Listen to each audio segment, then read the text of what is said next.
Hello students, welcome to class 12th chemistry revision video lecture.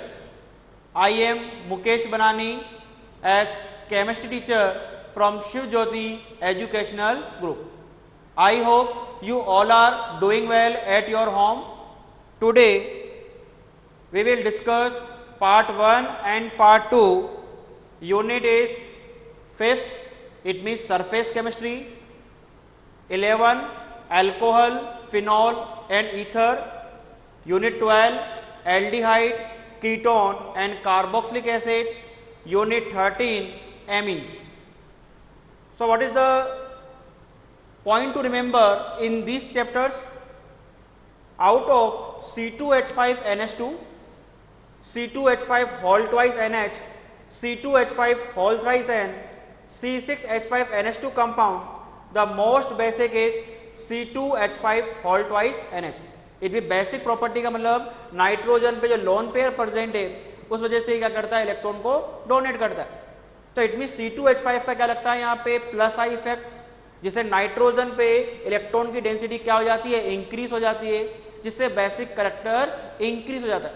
तो सबसे ज्यादा basically यहाँ पे 3 डिग्री एमीन को देना चाहिए, लेकिन वो किस में होगा, गैसियस स्टेट में. तो हम जनरली किस में बात कर रहे हैं, एक्वा सॉल्यूशन में बात कर रहे हैं. तो एक्वा सॉल्यूशन में एजेप्शन है जो कि हम डिस्कस कर चुके हैं. तो यहाँ पे 3 डिग्री ना होकर 2 डिग्री रहेगा. C2H5 में के केस में 2 डिग्री जो एमीन रहेगा सबसे ज्यादा बेसिक कैरेक्टर दिखाएगा. तो इसमें C2H5 whole twice NH basic character को शो करेगा. कंपाउंड पीएच का मतलब phenyl group, it mean C6H6 में से एक हाइड्रोजन रिमूव कर देंगे यानी फेनिल, जिसको हम पीएच से रिप्रेजेंट कर रहे हैं. ओ COPH can be prepare by reaction of phenol, यानी अगर मैं इस PHO पे मैंने हाइड्रोजन लगा दूं और बेंजोइल क्लोराइड, इट मीन्स हम यहाँ पे बात करें कि जो PHCO और हम यहाँ पे क्या लगा दें, Cl लगा दें, तो इट मीन्स क्या रिमूव हो जाएगा, यहाँ से H और यहाँ से Cl, HCl का रिमूवल हो जाएगा. किसकी प्रेजेंस में, in the presence of pyridine. pyridine basic nature का होता है, HCl एसिडिक नेचर का है, तो न्यूट्रलाइजेशन हो जाएगा. तो इट मीन्स जो PHOCOPH है वो किसके प्रिपरेशन से बन रहा है, फिनोल में से हाइड्रोजन को रिमूव कर देंगे और बेंजोइल क्लोराइड में से Cl को रिमूव कर देंगे, तो इस कंपाउंड का फॉर्मेशन हो जाएगा. The correct order of increasing acidic strength हम डिस्कस कर चुके हैं कि इथेनॉल फिनॉल में सबसे ज्यादा एसिडिक कैरेक्टर कौन दिखाता है, फिनॉल, क्योंकि फिनॉल में क्या है, बेंजीन. बेंजीन क्या करेगा, इलेक्ट्रॉन की डेंसिटी को कम करता है, जिससे H+ आयन फटाफट से रिमूव हो जाएगा. अब उससे भी ज्यादा एसिडिक एसिड है, क्योंकि एसिडिक एसिड में कौन सा ग्रुप प्रेजेंट है, कार्बोक्सिलिक एसिड.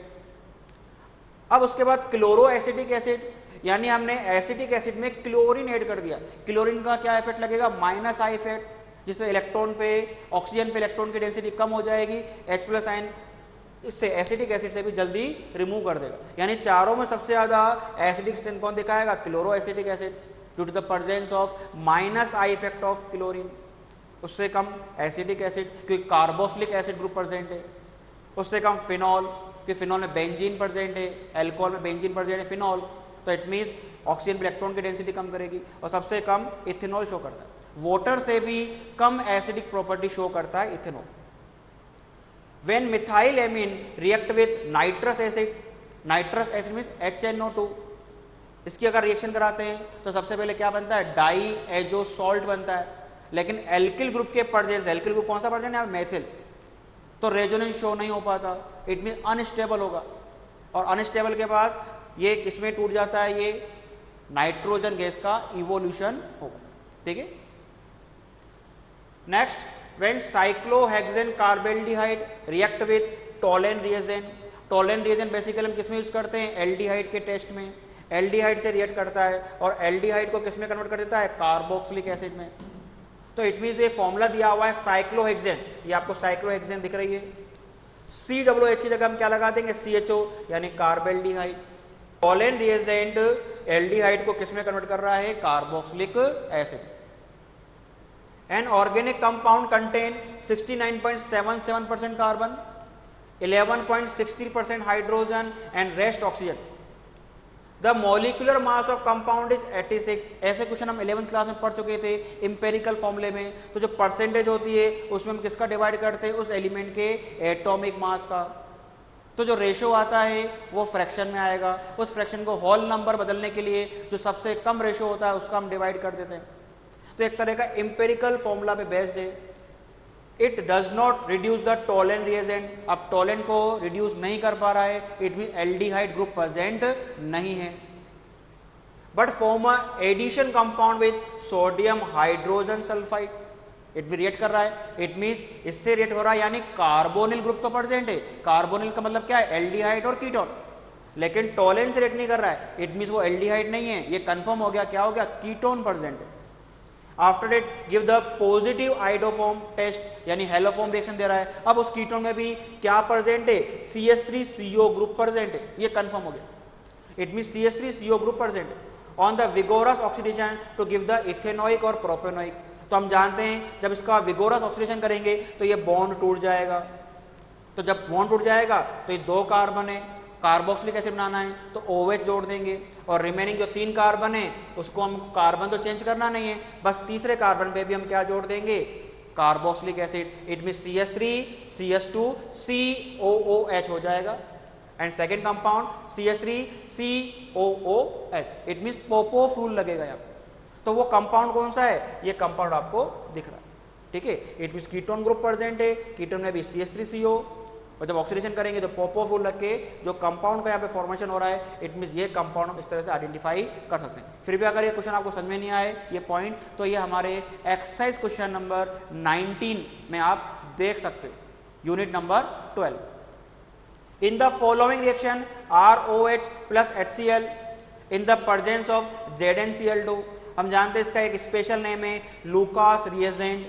HCl और ZnCl2 को हम क्या बोलते हैं, लूकास रिएजेंट, और लूकास रिएजेंट हम यूज कर रहे हैं तो टेस्ट कौन सा हो जाएगा, लूकास टेस्ट। और किसका फॉर्मेशन हो रहा है, RCl प्लस H2O।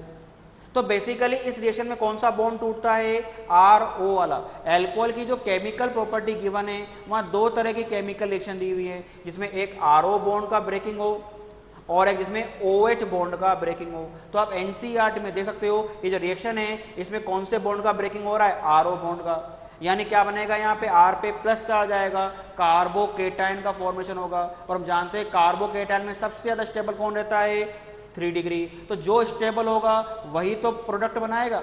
तो it means the correct order of reactivity of alcohol, कौन सबसे फास्ट रिएक्शन करेगा, 3 डिग्री एल्कोहल, क्योंकि इस रिएक्शन में RO बॉन्ड का ब्रेकिंग हो रहा है, R पे क्या आ रहा है, प्लस चार्ज, तो कार्बोकेटाइन का फॉर्मेशन हो रहा है, और कार्बोकेटाइन में सबसे स्टेबल कौन रहता है, 3 डिग्री।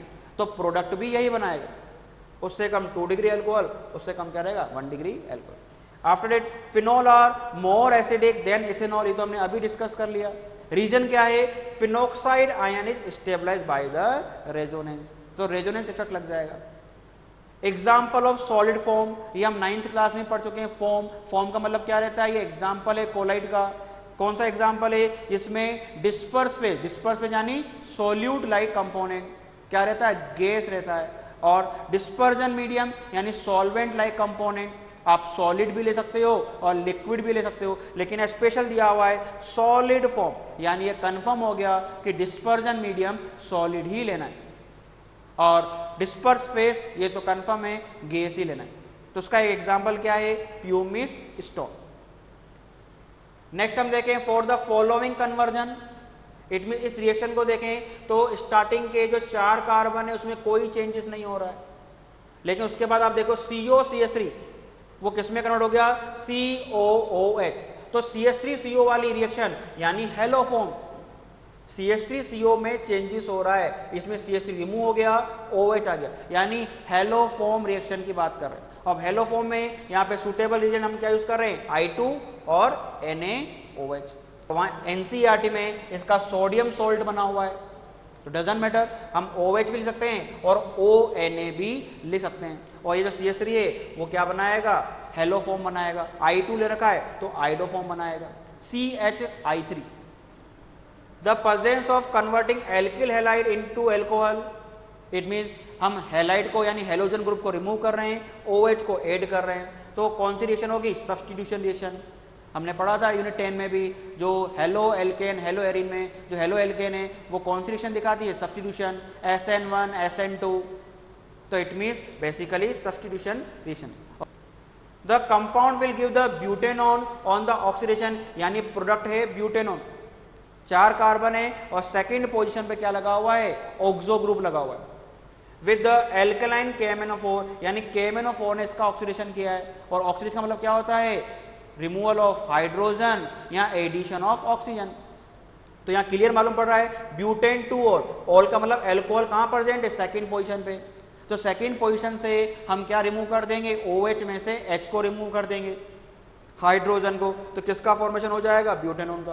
तो यानी ब्यूटेनॉल को, ब्यूटेन 2 ऑल को ब्यूटेनॉन में कन्वर्ट करने वाला कौन है, एल्कलाइन KMnO4। तो ये this is the reactant, this is the product. Among ethanol, propanol, propanone, butanone compound more reactive in nucleophilic addition reaction is ethanol. तो इट मीन्स हम यहाँ बात करें एल्डिहाइड कीटोन में जब भी रिएक्टिविटी की बात आती है तो हम किसको देखते हैं, हिंड्रेंस इफेक्ट। जिस भी कार्बोनिल ग्रुप पे हिंड्रेंस इफेक्ट सबसे कम होगा, इसका मतलब बल्कि ग्रुप का एडिशन नहीं होना चाहिए। जैसे हमारे पास क्या, इथेनॉल 2 कार्बन है, कार्बोनिल में 1 कार्बन ऐड है और 1 हाइड्रोजन ऐड है, जबकि औरों में प्रोपेनॉल 2 कार्बन हमने ऐड कर दिए, CO पे इसमें 2 कार्बन ऐड हो रहा है, इथेनॉल पे 1 ही कार्बन है।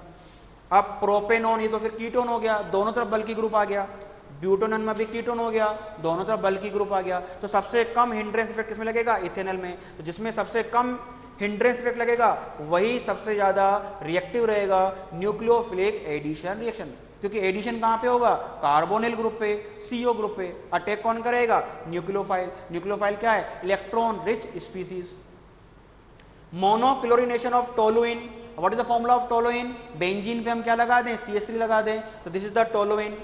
अब सनलाइट की प्रेजेंस में हम मोनोक्लोरिनेशन कर रहे हैं, यानी बेंजीन पे जो हमने CH3 लगा रखा है, 1 हाइड्रोजन रिमूव कर दिया, क्लोरीन को ऐड कर दिया, तो इट मीन्स क्या बनेगा, बेंजिल क्लोराइड। और इस बेंजिल क्लोराइड का हम क्या कर रहे हैं, हाइड्रोलाइसिस कर रहे हैं एक्वस NaOH से, तो क्लोरीन हटके क्या लग जाएगा, एल्कोहल, यानी बेंजिल एल्कोहल का फॉर्मेशन हो जाएगा। Sol sulphur is a multimolecular colloid, it means multimolecular colloid का एग्जाम्पल है सल्फर सोल।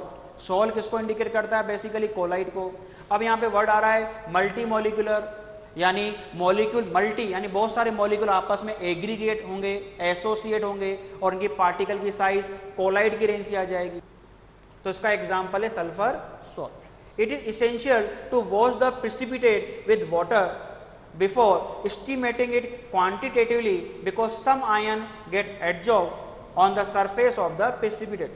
तो ये हमारे प्रैक्टिकल में भी है कि जब भी प्रिसिपिटेट बनेगा उसको हमको आगे टेस्ट लगाना है, तो उस प्रिसिपिटेट को जब हम फिल्टर करते हैं तो उसके बाद हमको वाटर से वॉश भी करना रहता है। रीजन क्या है कि उस पर आयंस क्या रहते हैं, एडजॉर्ब हो जाते हैं, जिससे फिर प्रॉपर टेस्ट नहीं हो पाता है। तो प्रैक्टिकल में ध्यान रखना है कि जब भी PPT बने और हमको उसको आगे यूज करना है तो उसको हम पहले वॉश कर लेंगे। The product of Williamson reaction between ethanol and 3-methyl pentane 2-ol is 2-ethoxy 3-methyl pentane, यानी RONA की रिएक्शन हम किससे करवाते हैं, RX से। और यहाँ मालूम है हमारे को कि विलियमसन रिएक्शन में क्या लिमिटेशन होती है, क्या पीक पॉइंट रहता है, यानी जो एल्किल हैलाइड है वो 1 डिग्री होना चाहिए। तो इथेनॉल और 3-मिथाइल पेंटेन 2-ऑल में 1 डिग्री कौन है यहाँ पे, इथेनॉल। तो इथेनॉल की रिएक्शन पहले हम HBr से करवा देंगे तो एल्किल हैलाइड बन जाएगा, और यहाँ पे जो एल्कोहल है इसकी रिएक्शन हम सोडियम से करवा देंगे, तो एक RONA यहाँ से जनरेट हो जाएगा और RX हमने यहाँ जनरेट कर लिया है। इन दोनों की जब आप रिएक्शन करवाओगे तो ये प्रोडक्ट बनने वाला है।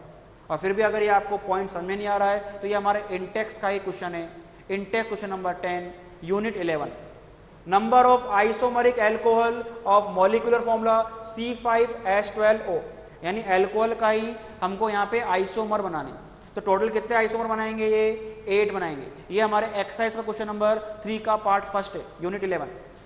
Increasing order of boiling point, propane 1 all, butane 2 all, butane 1 all, pentane 1 all. तो बॉइलिंग पॉइंट जो होता है वो डायरेक्टली प्रोपोर्शनल है मॉलिक्यूलर मास के, यानी मॉलिक्यूलर मास का मतलब नंबर ऑफ कार्बन अगर इंक्रीज होंगे तो मॉलिक्यूल में एसोसिएशन इंक्रीज होता है।